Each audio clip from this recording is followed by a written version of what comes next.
जैसे जैसे यहाँ पर वोल्टेज बढ़ेंगे उसी तरह यहाँ पर जो डेड टाइम है वो बढ़ता जाएगा। ये देखिए, और ड्यूटी साइकिल कम होता जाएगा। दो चैनल के दरमियान जो स्विचिंग टाइम है वो चेंज हो रहा है। अभी पिन नंबर 4 पे जो वोल्टेज की वैल्यू है वो मैं 2 वोल्ट की है, तो देखें ड्यूटी साइकिल जो है वो कितना कम हो गया। स्विच ऑन टाइम दोनों चैनल्स का, एक मॉसफेट का और दूसरी मॉसफेट का, जो ऑन टाइम है वो कम से कम होता जा रहा है। अभी मैं इसको और बढ़ाता हूँ। अस्सलाम वालेकुम वरहमतुल्लाहि वबरकातुहू। दोस्तों, आज की वीडियो में हम बात करेंगे TL494 में डेड टाइम क्या है और सॉफ्ट स्टार्ट क्या है, ये कैसे काम करते हैं। ये हमारी TL494 पे आज तीसरी वीडियो है। ये बेसिकली हम बात कर रहे हैं इस इन्वर्टर सर्किट पे कि इसके अंदर यहाँ पर TL494 है। तो बजाय इसके कि मैं इस बोर्ड पे डिमॉन्स्ट्रेट करता, मैं इसको इन डिटेल कि इसके जो जो फीचर्स हैं उसको कैसे ये यूटिलाइज़ करते हैं। TL494 IC मुख्तलिफ पावर सप्लाईज़ के अंदर जहाँ पे भी हमें पुश पुल की ज़रूरत होती है, जहाँ पे हमें हाफ ब्रिज की ज़रूरत होती है, फुल ब्रिज की ज़रूरत होती है, वहाँ पर ये IC यूज़ की जा रही होती है। सबसे पहले डेड टाइम देख लें, फिर सॉफ्ट स्टार्ट पे बात करते हैं। डेड टाइम, ये पुश पुल में ये IC डिज़ाइन की गई है। यहाँ पर इसकी जब पिन नंबर 13 को, आउटपुट कंट्रोल को हम V रेफरेंस के साथ मिला देते हैं तो उस वक्त ये IC पुश पुल में चली जाती है। यानी दो चैनल, ये पिन नंबर 8 और 9 से हम आउटपुट ले रहे हैं। तो ये देखें इस तरह से स्विच कर रहे हैं। एक चैनल हाई है, ये येलो कलर में जो है वो एक चैनल का सिग्नल है। इसको मैं ऐसे डिफ्रेंशिएट भी कर देता हूँ। तो ये देखें ये एक चैनल है और ये दूसरा चैनल है। अगर पहला चैनल ऑन है तो दूसरी मॉसफेट उस वक्त ऑफ रहेगी। जब ये वाली मॉसफेट ऑन होगी तो ये वाली ऑफ रहेगी। ये तो बात होगी पुश पुल की। अभी डेड टाइम, डेड टाइम क्या है, ये हम इस IC की प्रैक्टिकल एप्लीकेशन में हमने ये मुख्तलिफ कनेक्शन किए थे, जो हमने लास्ट वीडियो में डिस्कस किया था कि किस किस तरह से ये कनेक्शन करेंगे तो ये वाला सर्किट बनेगा। अभी इसमें हमने क्या किया था, पिन नंबर 4 को ग्राउंड कर दिया था। पिन नंबर 4 को जब ग्राउंड करते हैं तो उस वक्त होता क्या है बेसिकली कि ये IC इंटरनली, इसको थोड़ा सा पहले पेपर पे डिस्कस कर लेते हैं, फिर उसके बाद इसको प्रैक्टिकली लेके चलेंगे। जब हम पिन नंबर 4 को ग्राउंड करते हैं, जो कि इसका डेड टाइम कंट्रोल है, उस वक्त होता क्या है कि ये IC, ये इसका आउटपुट साइकिल है, ये इस तरह से, उस वक्त सेकंड चैनल जो है ये लो है। होना तो ये चाहिए कि जब ये चैनल ऑफ हो रहा हो तो दूसरे को उसी वक्त ऑन हो जाना चाहिए, लेकिन ऐसा होता नहीं है। क्यों? ये IC थोड़ी देर के बाद 0.3% जो है, 3% ड्यूटी साइकिल का जो टाइम है उतना टाइम छोड़कर नेक्स्ट मॉसफेट को फिर स्विच करेगी। अभी जब इसने ऑफ होना है और ये उतना टाइम गुजारने के बाद ऑन होगी, और ये जो टाइम इतना बचता है इन दोनों के दरमियान, जो यहाँ से लेके यहाँ तक, इसके ऑफ होने से इसके ऑन होने तक, इसके ऑफ होने से इसके ऑन होने तक, यानी दो चैनल्स के दरमियान वक्फा रखा जाता है कि एक मॉसफेट ऑफ हो तो उससे थोड़ी देर छोड़ के दूसरी मॉसफेट ऑन होती है। किस तरह, ये देखिए, ये हमारे पास एक ये प्राइमरी वाइंडिंग है और उसको यहाँ पर हमने 12 वोल्ट दे दिए, और इसके एक साइड पे हम, ये मैं एक मिसाल देता हूँ, ट्रांजिस्टर लगा लेते हैं।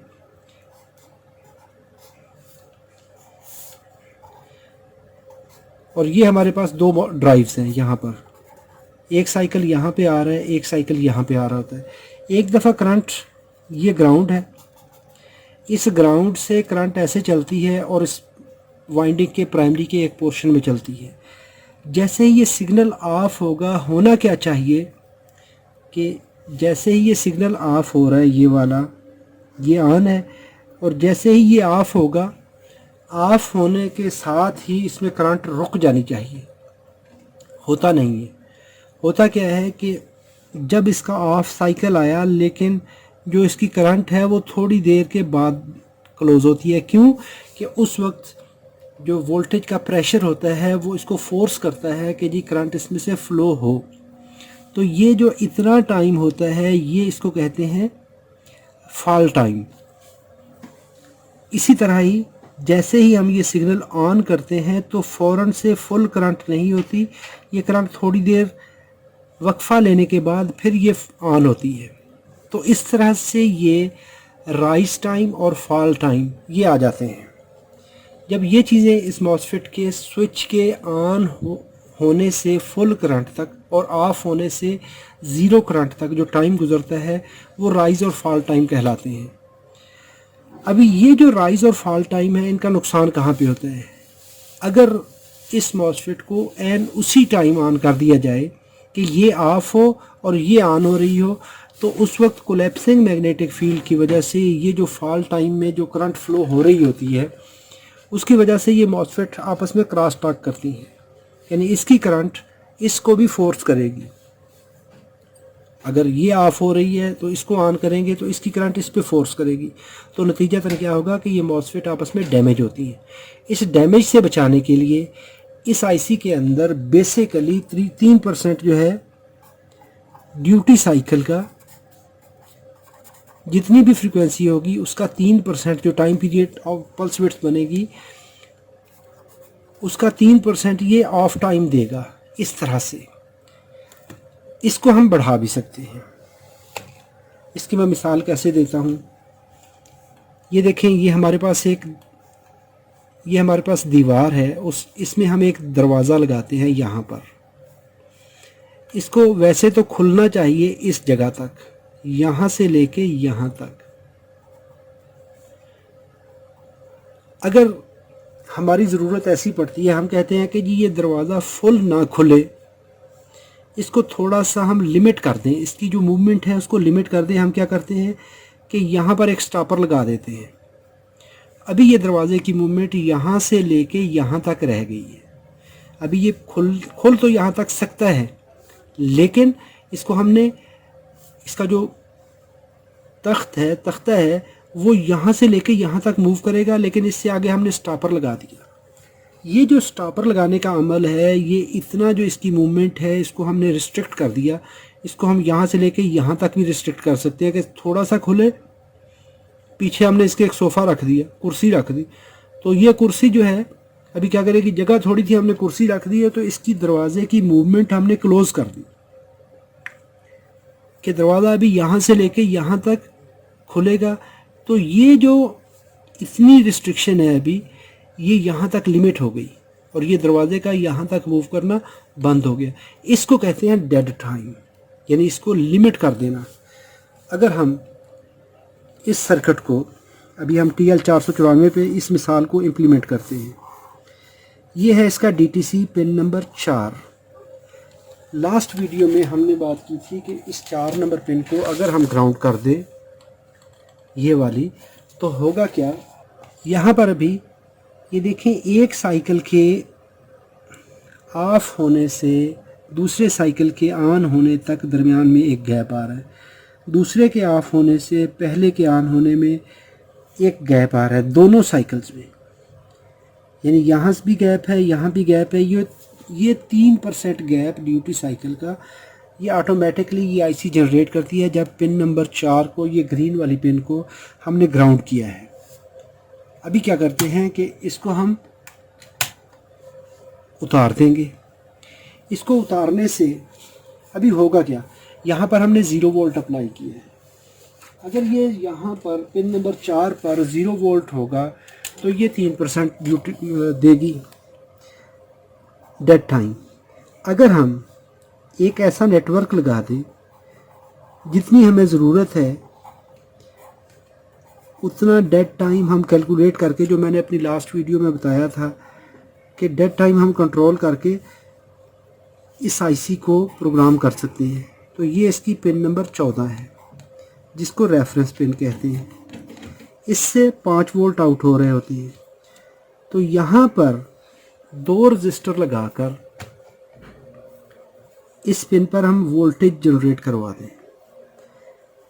अगर ये वोल्टेज 3 से लेके 3.3 वोल्ट तक हो जाए तो इसका जो ड्यूटी साइकिल है वो 0% हो जाता है, यानी डेड टाइम इतना वो क्लोज कर देती है आईसी। जितने हम वोल्टेज बढ़ाते जाएंगे उतना इसका डेड टाइम बढ़ता जाएगा, ड्यूटी साइकिल कम होता जाएगा, इसका स्विच ऑन टाइम कम से कम होता जाएगा।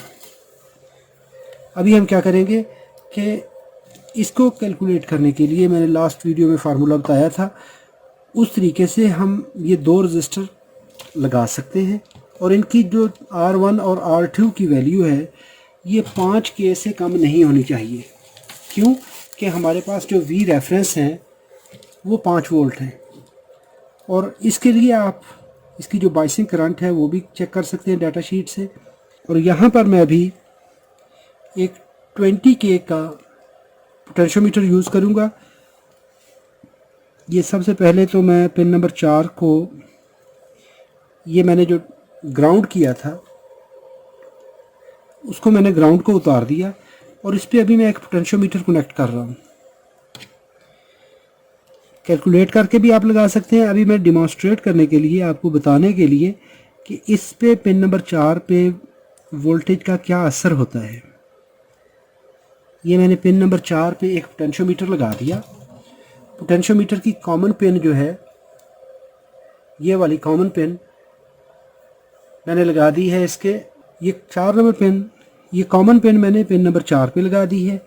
इस पे मैंने 5 वोल्ट दे दिए हैं। ये 5 वोल्ट रेफरेंस वाले जो कि पिन नंबर 14 से आ रहे हैं, ये इस पोटेंशियोमीटर को भी दिए हैं और इसको भी दिए हैं। ये पोटेंशियोमीटर हमारा फीडबैक के लिए है और ये वाली पिन ग्राउंड है। ये पिन मैंने ग्राउंड पे लगाई है, यानी पॉजिटिव 5 वोल्ट और ग्राउंड बिल्कुल उसी तरह जैसे हमने ये 2 रजिस्टर लगाई हैं 5 वोल्ट और ग्राउंड के दरमियान में। तो centre pin, common pin potentiometer की मैंने पिन नंबर 4 पे लगाई है। आप 2 रजिस्टर भी लगा सकते हैं, इसको कैलकुलेट कर सकते हैं। इनकी जो रेशो बनेगी उसको हम इस तरह से सेट कर सकते हैं। अभी मैं इसको ऑन करता हूँ। अभी ये देखिए डेड टाइम कितना ज़्यादा बढ़ चुका है। मैं इसको एडजस्ट करता हूँ तो ये देखिए, ये है हमारा, यहाँ पर मैंने 0 रेजिस्टेंस पेश किया है, यानी कि ग्राउंड लगा दिया है। अभी इसको मैं दिखाता हूँ। इसके हम वोल्टेज चेक करते हैं। ये पिन नंबर 4 देख लीजिए, डीसी वोल्टेज इस पे इस वक्त 4 मिली वोल्ट, 4 मिली वोल्ट हम अप्लाई कर रहे हैं। तो 4 मिली वोल्ट से इसका जो डेड टाइम है वो अपनी रूटीन का डेड टाइम जो 3% है वो है। अभी मैं इस पर डीसी वोल्टेज बढ़ाता हूँ। जैसे जैसे मैं वोल्टेज बढ़ा रहा हूँ, आप स्क्रीन पे देखें और इधर मल्टीमीटर पे देखें, जैसे जैसे यहाँ पर वोल्टेज बढ़ेंगे उसी तरह यहाँ पर जो डेड टाइम है वो बढ़ता जाएगा। ये देखिए, और ड्यूटी साइकिल कम होता जाएगा। 2 चैनल के दरमियान जो स्विचिंग टाइम है वो चेंज हो रहा है। अभी पिन नंबर 4 पे जो वोल्टेज की वैल्यू है वो मैं 2 वोल्ट की है, तो देखें ड्यूटी साइकिल जो है वो कितना कम हो गया। स्विच ऑन टाइम दोनों चैनल्स का, एक मॉसफेट का और दूसरी मॉसफेट का, जो ऑन टाइम है वो कम से कम होता जा रहा है। अभी मैं इसको और बढ़ाता हूँ। ये हमारे 2 वोल्ट, 2.5 वोल्ट, 2.6, ये जब 3 वोल्ट होंगे तो हमारा ड्यूटी साइकिल जो है, डाटा शीट कहती है कि ड्यूटी साइकिल वो डेड हो जाएगा। उस वक्त इसका जो डेड टाइम है वो ज़्यादा से ज़्यादा हो जाएगा। अभी देखें मैंने 2.9 किया है तो कोई सिग्नल आएगा। 2.6 वोल्ट है। जैसे जैसे अभी मैं वोल्टेज कम करता जाऊंगा इसका ड्यूटी साइकिल बढ़ता जाएगा। यानी यहाँ पर हम अपनी मर्ज़ी से इसका ड्यूटी साइकिल एडजस्ट कर सकते हैं। अभी जो मैंने बात की थी कि हम इसकी मूवमेंट को लिमिट कर सकते हैं अपनी मर्ज़ी से कि मॉसफेट इससे ज़्यादा स्विच ही ना हो। उसका फ़ायदा क्या होता है कि इसकी जो आपस में क्रॉस टॉक होती है, बिलफर्ज हम लिमिट कर देते हैं यहाँ पर, तो जो क्रॉस टॉक होती है मॉसफेट के एट ए टाइम स्विच होने में, जो रेजोनेंट मैग्नेटिक फील्ड होता है ट्रांसफार्मर का, उससे बचाने के लिए ये डेड टाइम दिया जाता है। अभी ये डेड टाइम हमने यहाँ पर सेट कर दिया। यहाँ पर मैंने 400 मिली वोल्ट का सिग्नल अप्लाई कर दिया, 0.4 वोल्ट का सिग्नल अप्लाई कर दिया, तो ये डेड टाइम इसका तकरीबन 5% आ गया। 5 से 6% डेड टाइम हमने दे दिया। अभी ये है डेड टाइम की कहानी कि हम इसको मॉसफेट को लिमिट कर सकते हैं कि जी मॉसफेट, एक मॉसफेट से दूसरी मॉसफेट के दरमियान कितना स्विचिंग गैप होना चाहिए। अभी इससे बारी आती है अगली सॉफ्ट स्टार्ट की। सॉफ्ट स्टार्ट क्या चीज़ है? सॉफ्ट स्टार्ट को अगर हम आसानी से समझें तो ये हमारे पास है ट्रांसफार्मर की प्राइमरी और ये है सेकेंडरी। इसके आगे हमने रेक्टिफायर लगाकर आगे कोई ना कोई कैपेसिटर लगा होगा। अभी जब हमने इसको ऑन किया, यहाँ पर जो मॉसफेट लगी हैं, यहाँ पर जो मॉसफेट लगी हैं,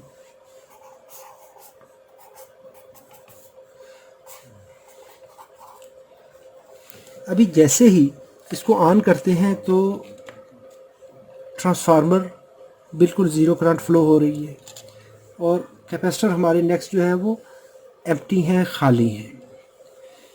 जो भी कैपेसिटर होता है अगर वो चार्ज नहीं है तो जैसे ही हम उसको सप्लाई प्रोवाइड करेंगे, करंट प्रोवाइड करेंगे, तो वो एक सर्ज जनरेट करेगा, बहुत ज़्यादा करंट ड्रा करता है। क्यों? कि वो as a short circuit behave कर रहा होता है। जैसे जैसे वो चार्ज होता जाता है उस वक्त वो अपनी रेजिस्टेंस उसकी बढ़ती जाती है, क्योंकि उसके अंदर वो चार्ज स्टोर कर चुका होता है।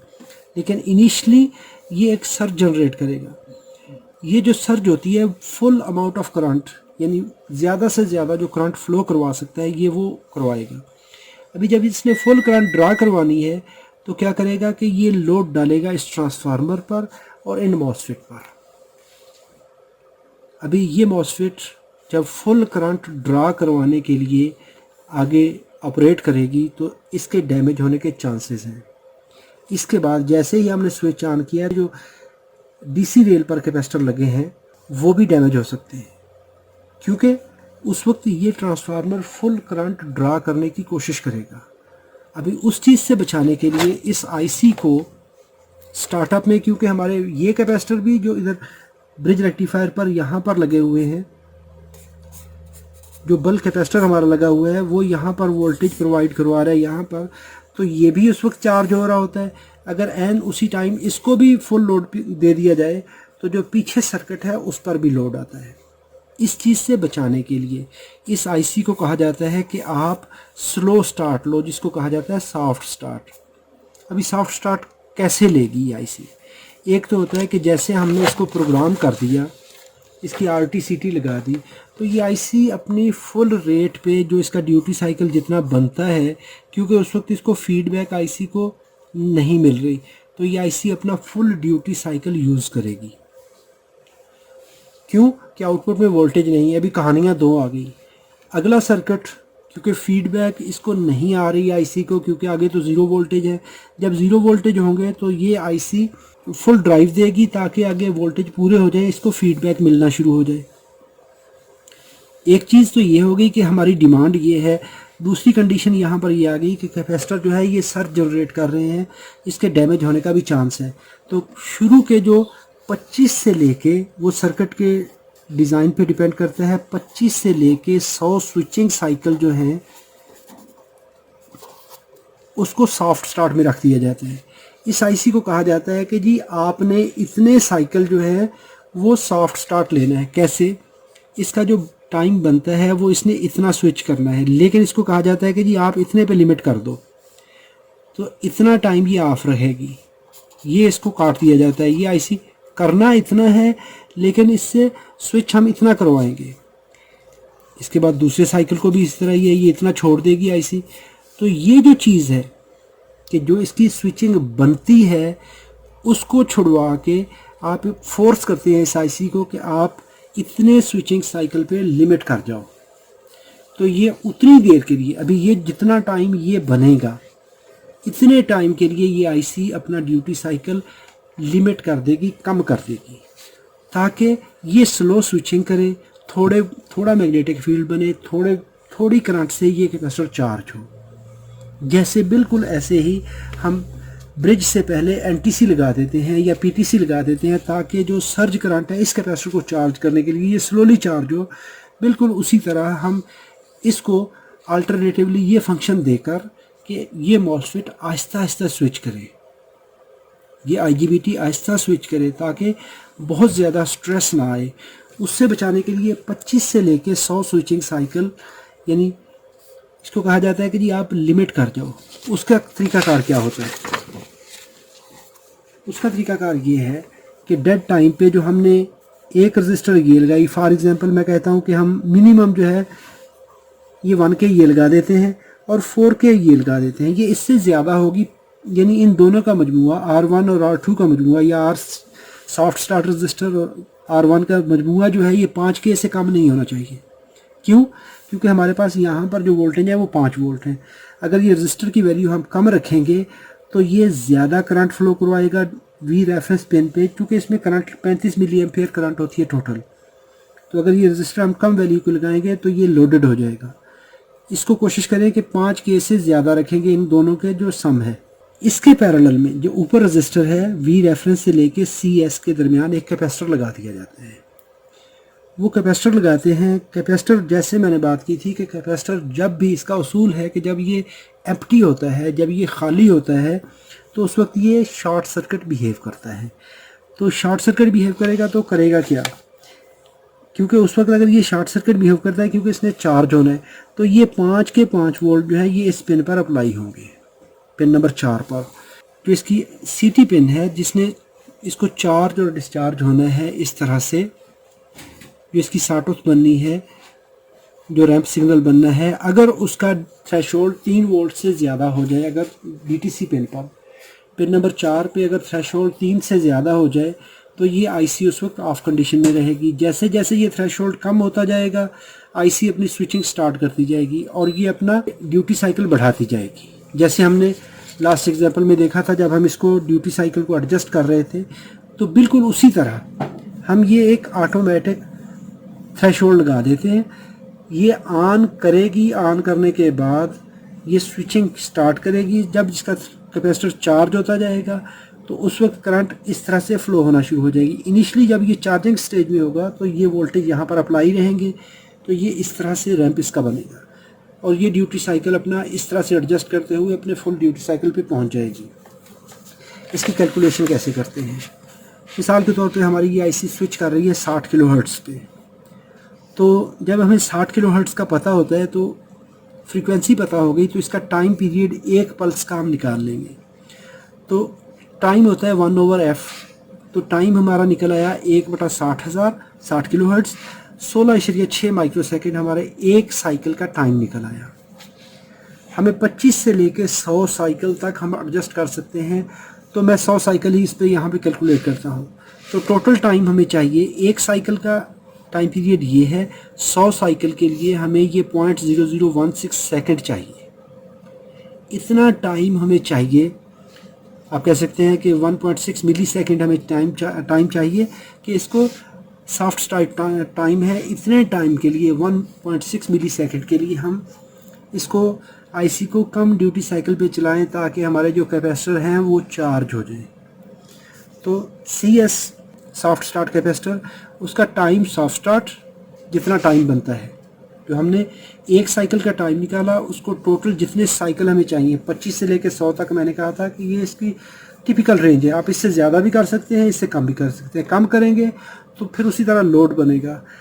अगर इसको ज़्यादा कर देंगे इसके साइकिल तो आईसी बहुत स्लो स्टार्ट होगी। उससे बचाने के लिए आपने बस इसके दरमियान रखना है। जब इस तरह से हम कैलकुलेट कर लेते हैं तो फिर time soft start divided by RS ये वाली, जितना डेड टाइम, पहले डेड टाइम सिलेक्ट किया जाएगा कि कितना डेड टाइम आपने 5% रखना है, 4% रखना है। बिलफर्ज अगर 100 ओम रेजिस्टेंस है तो फिर आप इधर 100 ओम ही लिखेंगे। तो वहाँ यहाँ पे मैं मिसाल के तौर पे 1000 ओम की रजिस्टर रख रहा हूँ, तो ये हमारा कैपेसिटर आएगा 1.66 माइक्रोफैरड। तो ये मैक्सिमम अमाउंट है जो कि हम 100 साइकिल के लिए ले सकते हैं इस आईसी से। तो इसको कनेक्ट कर देंगे, इस कैपेसिटर को हम कनेक्ट करेंगे इसके अक्रॉस, वी रेफरेंस से लेके 4 नंबर पिन पे। तो ये मेरे पास 1 माइक्रोफैरड का कैपेसिटर है। चलें अभी हम 1 माइक्रो का ही लगा लेते हैं। तो ये कैपेसिटर का जो नेगेटिव एंड है ये लगेगा 4 नंबर पिन पर। ये 4 नंबर पिन है जो कि इस आईसी की इस पिन नंबर 4 पे जा रही है। तो ये मैं इस पे लगा देता हूँ और इस पिन को हम लगा देंगे वी रेफरेंस पर 14 नंबर पिन पर। अभी हम इस आईसी को ऑन करते हैं। मैं इसका थोड़ा सा स्विचिंग टाइम जो है वो कम कर देता हूँ। ये हमने जैसे इसको ऑन किया, अभी यहाँ पर ये देखिए, ये शुरू में इसका अभी सॉफ्ट स्टार्ट साइकिल आएगा।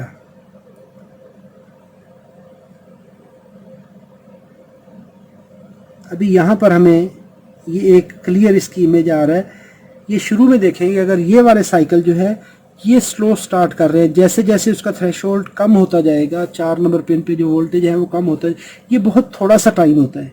ये इस तरह से ये अपना ड्यूटी साइकिल कम से कम स्विचिंग करवा कर इन पिनों पे जो आउटपुट पिने हैं वहाँ पर कम से कम ड्यूटी साइकिल को स्विचिंग करवा कर लेके जाएगी। जब इसका उतना टाइम पूरा हो जाएगा जो हमने सेट किया है इस कैपेसिटर पर, यहाँ पर मैंने 1 माइक्रोफैरड का कैपेसिटर लगाया है। अगर हम 1.6 लगा देंगे तो ये गैप इसका यहाँ तक आ जाएगा। तो इतने टाइम के अंदर ये आईसी, इस पीरियड के दौरान ये आईसी स्लो स्विचिंग करेगी।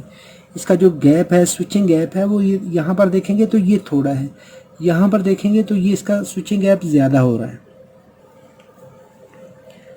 इस तरह से अभी इसको मैं एक दफ़ा फिर से एक सैंपल और लेते हैं।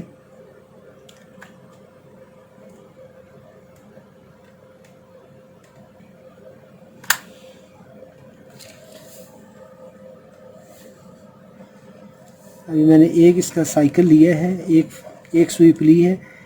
ये फिर देखिए उसी तरह ही जब इसको हमने स्विच करवाया है, ऑफ़ करके ऑन किया है, तो ये इस तरह से जब ये चार्जिंग टाइम है कैपेसिटर का तो उतनी देर के लिए आईसी स्लो स्विच करेगी। इसके बाद ये अपने स्टैंडर्ड स्विचिंग साइकिल पे आ जाएगी। इस तरह से ये आईसी अपने स्टैंडर्ड स्विचिंग पे आ जाएगी। दोस्तों, उम्मीद करता हूँ ये वीडियो आपके लिए मालूमाती है। अगर मालूमाती है तो इसको लाइक कर लीजिए। अगर आपका कोई सवाल हो तो कमेंट बॉक्स में लिखिए। अपना बहुत सारा ख्याल रखिएगा। अल्लाह रब्बुल इज़्ज़त आप सबको अपनी हिफाजत में रखे। अस्सलामु अलैकुम वरहमतुल्लाहि वबरकातुहू।